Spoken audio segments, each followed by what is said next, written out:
In today's video, I'm going to teach you how to downgrade your TurboTax subscription or tax product. Let's walk through the process step by step so you can switch to a lower tier version with confidence. Start by signing into your TurboTax account. Use your regular login on the TurboTax website or app and make sure you're accessing the correct account you use for your tax return. Once you're signed in, open your Intuit account settings. You'll usually find this by clicking your profile icon in the top corner or selecting the small settings gear.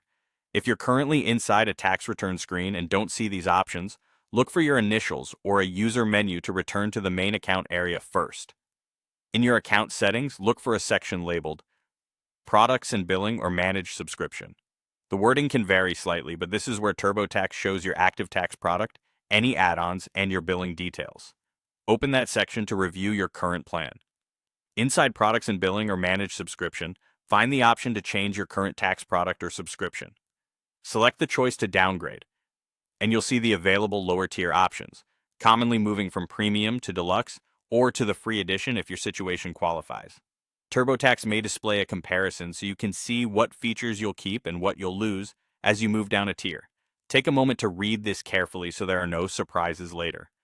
Follow the prompts to confirm the downgrade. You may be asked to accept updated terms or to acknowledge any feature changes, such as fewer supported forms or no access to certain live help features. If the system determines that your return uses forms or features that require a higher tier, it may let you know that you're not eligible to move down. Eligibility often depends on your tax situation.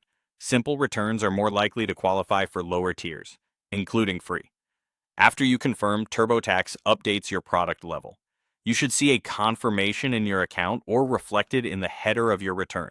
If you had a price displayed earlier, it typically adjusts right away and will be reflected at checkout when you file, based on the current policy. That's it. By signing in, opening your Intuit account settings, heading to Products and Billing or Managed Subscription, and choosing a lower tier product, you can downgrade quickly and keep only the features you need. Before you finalize, double check that the lower tier supports your forms. If your situation changes, you can always upgrade again later.